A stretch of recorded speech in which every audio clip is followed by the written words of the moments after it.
My beloved friends, welcome back to our channel, Voice of Good News. We are here to share the living Word of God, to bring the light of the gospel into every heart, and to walk together in the joy of salvation. Our vision is to reach even the unreachable with the message of Christ, and our mission is to extend a hand of love and grace to the poor, the broken, and all who seek God's mercy. கிறிஸ்துவுக்குள் எனக்கு அன்பார்ந்த நண்பர்களே, voice of good news channel மூலமாக மீண்டும் உங்களோடு பேசுகிறதிலே நான் மிக மகிழ்ச்சி அடைகிறேன். நம்முடைய நற்செய்தியின் சத்தம் வாயிலாக நம்முடைய கர்த்தராகிய ஆண்டவருடைய வார்த்தையை நேரம் கிடைக்கும் பொழுதெல்லாம் கர்த்தருடைய வசனங்களை உங்களோடு பகிர்ந்து கொள்ள, பேச கர்த்தர் கொடுத்த தயவிற்காக தேவனுக்கு நான் நன்றி சொல்ல கடமைப்பட்டிருக்கின்றேன். நம்முடைய சேனலில் வருகின்ற பதிவுகள் உங்களுக்கு பிரயோஜனமாக இருக்குமானால் சேனலை சப்ஸ்கிரைப் செய்து கொண்டு தொடர்ந்து பாருங்கள். நீங்கள் விரும்பும் உங்களுடைய நண்பர்களுக்கும் அனுப்புங்கள். ஆண்டவராகிய இயேசுவை நம்முடைய சொந்த இரட்சகராக ஏற்றுக்கொள்ள வேதத்தில் அநேக வசனங்கள் உண்டு. எனக்கு நான் அவரை என்னுடைய சொந்த இரட்சகராக ஏற்றுக்கொள்ள கர்த்தருடைய வார்த்தை என்னோடு பேசின வார்த்தைகளில் சிலதை நான் உங்களுக்கு சொல்ல நான் ஆசைப்படுகிறேன். 1 யோவான் 3ஆம் அதிகாரம் 5வது வசனம், அவர் நம்முடைய பாவங்களை சுமந்து தீர்க்க வெளிப்பட்டார் என்று அறிவீர்கள், அவரிடத்தில் பாவம் இல்லை. 2வதாக யோவான் 1ஆம் அதிகாரம் 11வது வசனம், அவர் தமக்கு சொந்தமானதிலே வந்தார், அவருக்கு சொந்தமானவர்களோ அவரை ஏற்றுக்கொள்ளவில்லை. நாம் அவரை ஏற்றுக்கொண்டோம், இது நம்முடைய நீதியினால் வந்ததல்ல, கர்த்தர் நம்மீது வைத்த கிருபையே. பிதாவானவர் குமாரனுக்கு கொடுத்த முக்கியமான கடமை என்னவென்றால், சகல மனுஷருடைய பாவத்தை போக்கும்படியாக குமாரன் இந்த பூமியிலே மரிக்க வேண்டும் என்கின்ற ஒரு கடமைதான். மரிப்பது என்பது வேறு, பலியாவது என்பது வேறு. பலியாக தன்னைத்தானே பலியாக ஒப்பு கொடுக்கும்படியாகவே அவர் பிதாவினுடைய ராஜ்யத்திலிருந்து இந்த பூமிக்கு மனுஷனாக பிறந்தார். ஏசாயா 53:7 அவர் நெருக்கப்பட்டும் ஒடுக்கப்பட்டும் இருந்தார், ஆனாலும் தம்முடைய வாயை அவர் திறக்கவில்லை.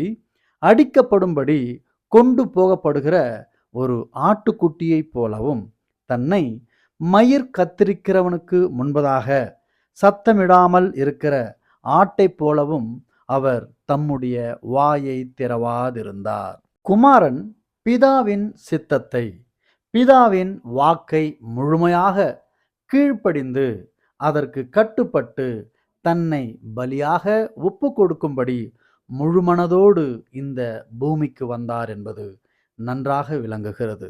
மத்தேயு 26:63 இயேசுவோ பேசாமல் இருந்தார். அப்பொழுது பிரதான ஆசாரியன் அவரை நோக்கி, நீ தேவனுடைய குமாரனாகிய கிறிஸ்து தானா என்று கேட்டான். அதை எங்களுக்கு சொல்லும்படி ஜீவனுடைய தேவன் பேரில் உன்னை ஆணையிட்டு கேட்கிறேன் என்றான். இது பிதாவுக்கும் குமாரனுக்குமான இரகசியமானபடியால் இதை வெளியரங்கமாக சொல்ல குமாரன் விருப்பப்படாததால் அதற்கு வாய் திறவாமல் அமைதி காத்தார். யோவான் 1ஆம் அதிகாரம் 29 மறுநாளிலே யோவான் இயேசுவை தன்னிடத்தில் வரக்கண்டு, இதோ உலகத்தின் பாவத்தை சுமந்து தீர்க்கிற தேவ ஆட்டுக்குட்டி என்றான். தேவனும் தேவனுடைய கிரியைகளும் தேவனுடைய சித்தமும் நாள்தோறும் நடந்து கொண்டே இருக்கிறது. நாமோ அதை கவனிக்காமல் நமக்கென பாதை, நமக்கென வழி, நமக்கென ஒரு வாழ்க்கை என்று ஓடிக்கொண்டிருப்பதால் தேவ சித்தத்தையும் தேவனுடைய இரகசியத்தையும் அறியக்கூடாமல் நான் எனது வாழ்க்கை, எனது ஓட்டம் என்று எதன் பின்னோ ஓடிக்கொண்டிருக்கிறோம். தேவனுடைய ராஜ்யத்தையும் தேவனுடைய இரகசியத்தையும் அறிந்து கொள்ள மனம் இருந்தால் கர்த்தர் வாய்க்க செய்கிறார்.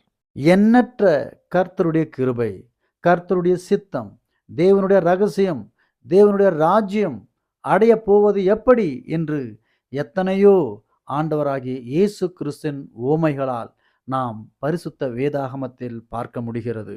இன்றும் பூமியில் பலி கொடுக்கிறார்கள். ஆனால் ஆண்டவராகிய இயேசு 2000 ஆண்டுகளுக்கு முன்பதாகவே நமக்காக பலியானார் என்றால் ஏற்றுக்கொள்ள மறுக்கிறார்கள். எபிரெயர் 9 அதிகாரம் 12 வசனத்தில், வெள்ளாட்டுக்கடா, இளங்காளை இவைகளுடைய இரத்தத்தினாலே அல்ல, தம்முடைய சொந்த இரத்தத்தினாலும் ஒரே தரம் மகா பரிசுத்த ஸ்தலத்திலே பிரவேசித்து நித்திய மீட்பை உண்டு பண்ணினார் என்று.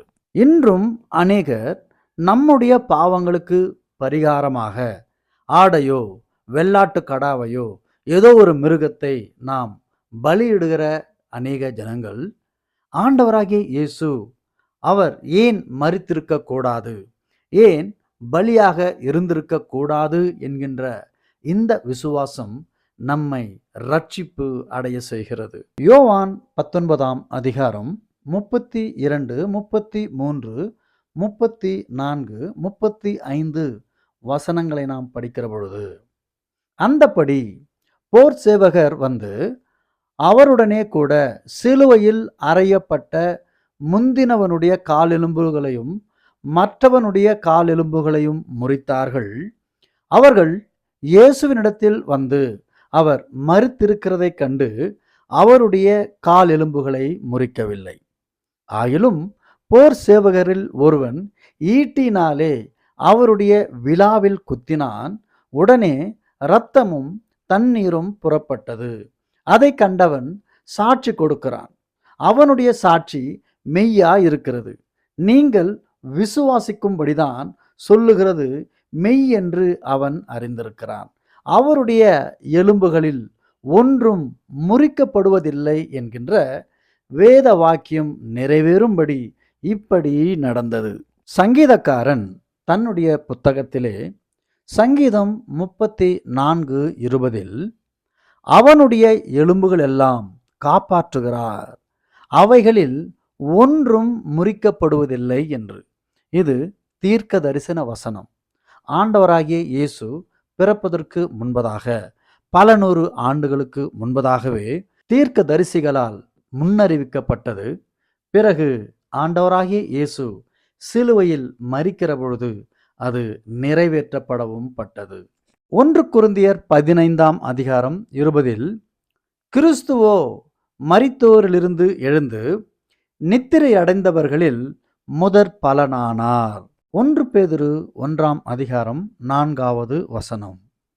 அவர் இயேசு கிறிஸ்து மரித்தோரிலிருந்து எழுந்ததினாலே அழியாததும் மாசற்றதும் வாடாததுமாகிய சுதந்திரத்திற்கேதுவாக ஜீவனுள்ள நம்பிக்கை உண்டாகும்படியே நம்மை மறுபடியும் ஜெனிப்பித்தார் என்றால், நாம் சரீரத்தில் மரித்து விசுவாசத்திலும் அவரை ஏற்றுக்கொள்வதால் நாம் மறுஜன்மம் எடுத்தோம் என்று இங்கு சொல்லப்படுகிறது.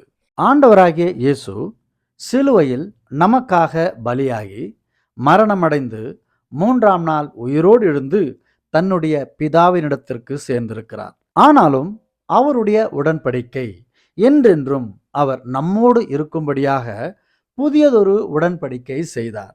அது என்னவெனில், மத்தேயு 26:26 வசனம், அவர்கள் போஜனம் பண்ணுகையில் இயேசு அப்பத்தை எடுத்து ஆசீர்வதித்து அதை பிட்டு சீஷர்களுக்கு கொடுத்து, நீங்கள் வாங்கி புசியுங்கள், இது என்னுடைய சரீரமாய் இருக்கிறது என்றார்.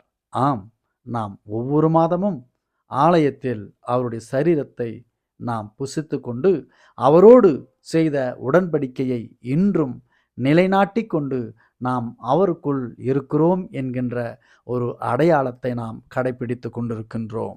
கடைசியாக சகோதரர்களே, 1 யோவான் 2 அதிகாரம் 2 வசனம், நம்முடைய பாவங்களை நிவர்த்தி செய்கிற கிருபாதார பலி அவரே, நம்முடைய பாவங்களை மாத்திரமல்ல, சர்வலோகத்தின் பாவங்களையும் நிவர்த்தி செய்கிற பலியாயிருக்கிறார்.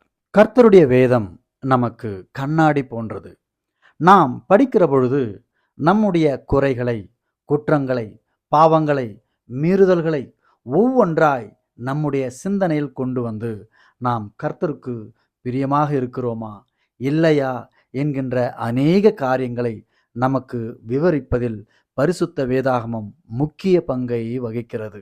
கர்த்தருடைய வார்த்தை எனக்குள்ளாக கிரியை செய்து அவர் பேசி அவரை அறியவும் அவரை புரிந்து கொள்ளவும் அநேக வசனங்கள் உண்டு.